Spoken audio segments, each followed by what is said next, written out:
আজকে আমরা face off টুমোরোর চ্যাম্পিয়ন রানার আপ পেয়ে গেলাম। পুরো জার্নি জুড়ে আপনি তাদের সাথে ছিলেন, কেমন ছিল জার্নিটা একটু আপনার মুখ থেকে শুনতে চাও।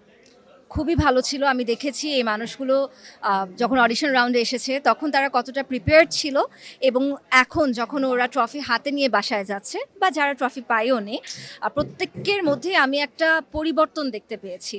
তারা বুঝতে পেরেছে যে তাদের কতটুকু ডেডিকেটেড হওয়া প্রয়োজন, তাদের কতটুকু ডিসিপ্লিন হওয়া প্রয়োজন, কতটুকু ডিটারমাইন্ড হওয়া প্রয়োজন। আমার মনে হয় কাজের ক্ষেত্রে এই 3D রুলস বা 3D প্রিন্সিপাল মেনে চলাটা খুব ইম্পর্টেন্ট। যারা পুরস্কার পায়নি তারা অন্তত এই 3টা জিনিস শিখে এখান থেকে বের হতে পেরেছে। আমার কাছে মনে হয়েছে এটাই অনেক বড় একটা অর্জন। আপনার বিরুদ্ধে একটা গুরুতর অভিযোগ আছে, গেস করেন কি হতে পারে। জানি না। অভিযোগটি হচ্ছে আপনি সবার হার্টবিট নিয়ে অনেক বাড়িয়ে দিচ্ছিলেন, অনেক বেশি নার্ভাস করে দিচ্ছিলেন সবাই।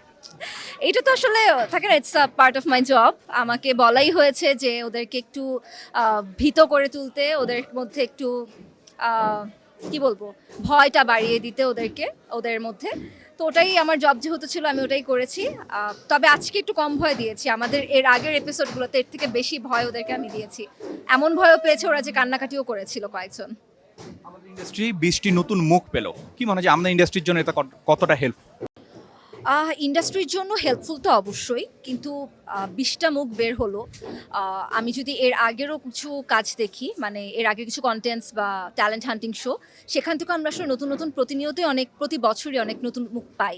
কথা হচ্ছে যে তাদের জন্য কর্মক্ষেত্র আসলে কতটুকু তৈরি হচ্ছে। আমার মনে হয় এই মুহূর্তে আমাদের এই প্রতিযোগীদের জন্য বা ট্যালেন্টদের জন্য নতুন নতুন কর্মক্ষেত্র তৈরি হওয়াটা খুব জরুরি।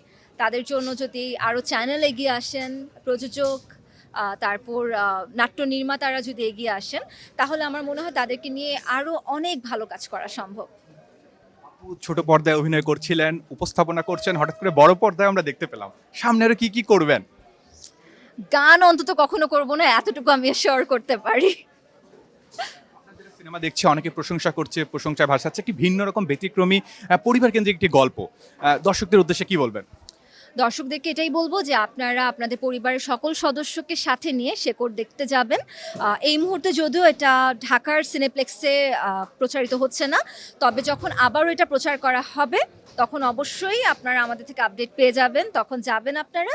আর এখন এই মুহূর্তে সিনেপ্লেক্সে যে মুভি চলছে আপনারা সেটাই এনজয় করুন, সেটাই বলবো। আয়েশা খানের নিউজ পেতে ডেলিশনের সাথে বলে দিয়েছে। Thank you.